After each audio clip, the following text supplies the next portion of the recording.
Hi everyone, here's Marlene, off duty. The cafe and visitors farm where I work just closed. We just cleaned everything, and I have been thinking about this video for a while.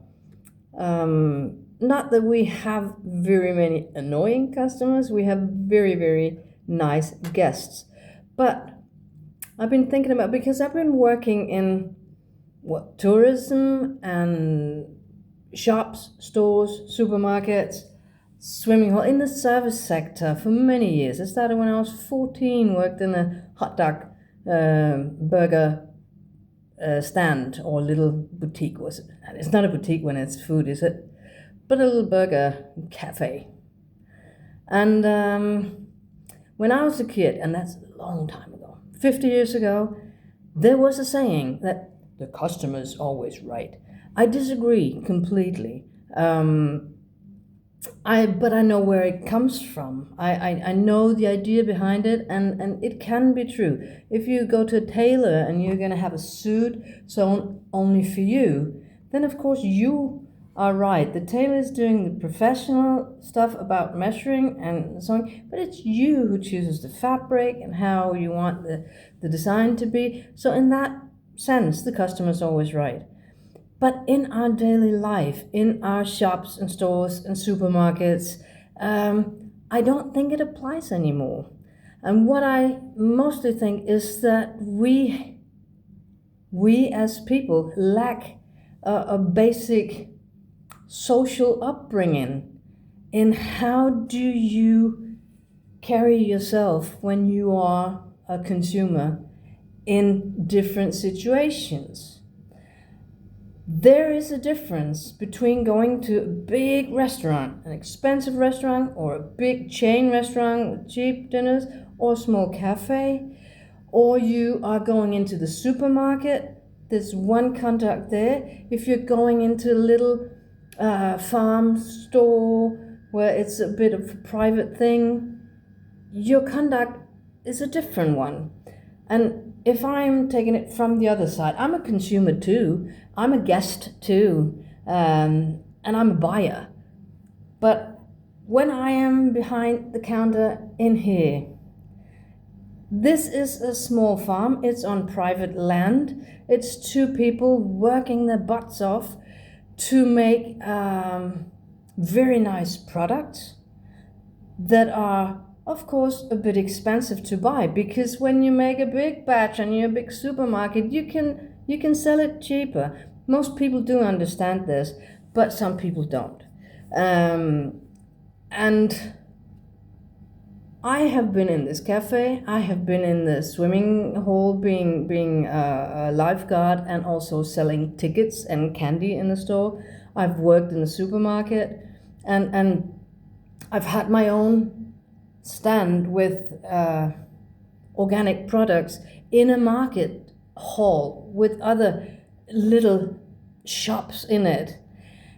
And I have that take on it, that when you walk into a place like that as a customer or a guest, you should know that you're making a contract with the people in there, and understand that, okay, there are 5 different farm stands in here, there's one person at each of them, maybe 2 persons.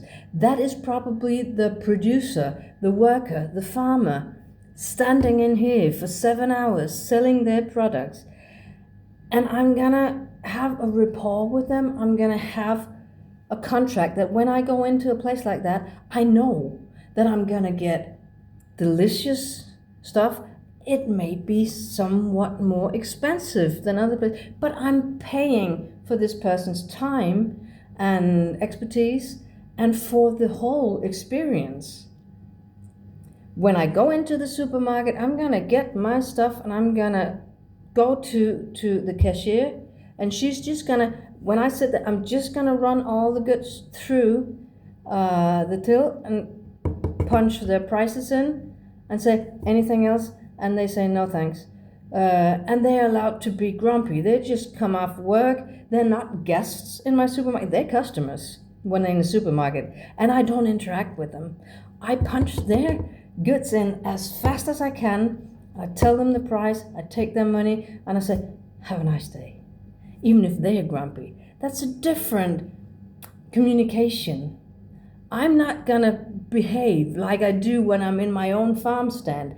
In there, I'm gonna catch all the guests, and I call them guests when they get into that farm stand. Say, hey, yeah, oh, did you ever try? And I have samples, and I have, and I'm trying to make the experience for them I'm putting on a show. I'm not doing that when I'm at the till at the supermarket. I am their servant, and I'm really getting it through because they just want to go home. They just want to get their stuff, go home. No comments about what they buy whatsoever. Never. Okay? So in this cafe, visitor's farm, I'll have 5 things that I find the most annoying and that I would advise you not to do when you come visit a place like this. The first one is to prepare yourself. This place is on the homepage.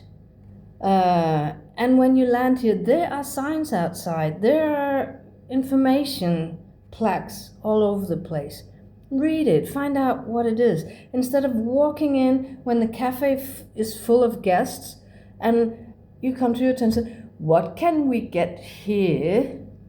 What is this? Oh, do you make your own ice creams? Yes, we do, and it says on the plate. And there are 20 people behind you who wants to buy an ice cream. So please, could we move it along?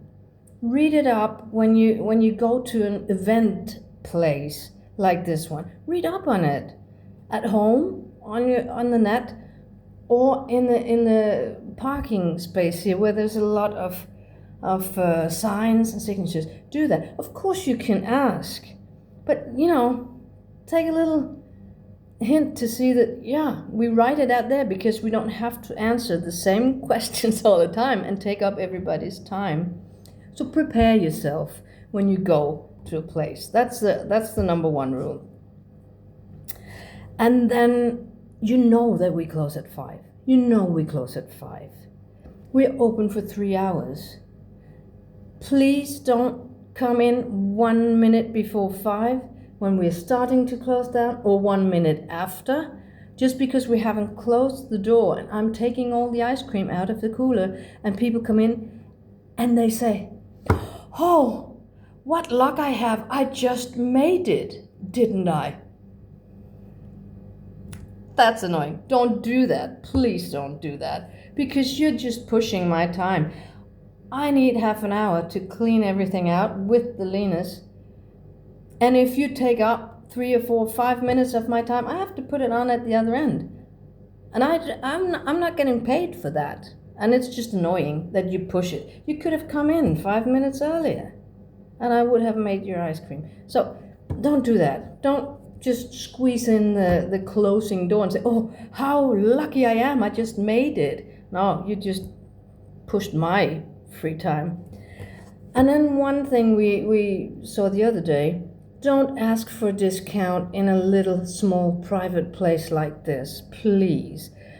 Entry fee costs an entry fee. And we had one come at 4:30.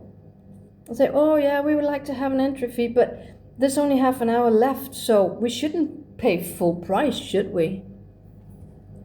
And Alina has to say, well, it's only the shop in here that closes at 5. You're welcome to sit and to be around here and go and visit with the animals for longer than that. Oh yeah, but we can actually only stay until 5. But we shouldn't pay full price, should we? And pushing Lena to say, but that's what we live off, that you pay an entrance fee. Yeah, right.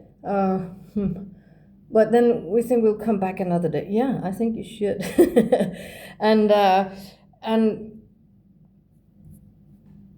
and people come and ask for free water. That's the same thing. We sell spring water. It's the same water if it's tap or spring water in Denmark. It's very, very good water, high quality water, especially on Bornholm. And we sell half a liter of water in a plastic bottle for 15 kroners. It's under $2 just around $2, I guess. And this woman came in, they bought a waffle and an ice cream. Said, could I please have 2 glasses of water, just tap water? Yes, you can, but we actually do sell waters. Oh, yeah, I know, but since you have tap water, then don't do that in a small place like this. That's what they live off. To be that skimpy and not want to pay $2 for a bottle of water and want me to get glasses and get water for them and take my time up with that. Don't do that in a place like this. That's bad manners, I believe. Number 4 is don't interrupt the other guests. Be there, be prepared, be there when it's your time. Ask all your questions. It's on your time, and people in Denmark know how to stand in the line and wait for you. Do that. Some people come and do that. They buy their ice creams. They go away. Next customer's on. I am in contact with them. And then they just shout, oh, by the way, could you... Don't do that. I'm just interacting with another person. That's rude. Don't do that. Don't be such a rude person. And number 5, we have 10 sorts of ice cream. They are outside on the sign what flavors they are, those 10 flavors. And it's visible when you're in the shop and you can stand in line and you can see them all. They have names on it and you can see it. And people come up to me and say, which one is the favorite? They all are. They all are. But which one could you recommend? Well, they are flavors. I know what I prefer. You prefer something else. And I don't mention any of them. I say to people, well, I don't know your taste, honey, but all of them are good. What would you like?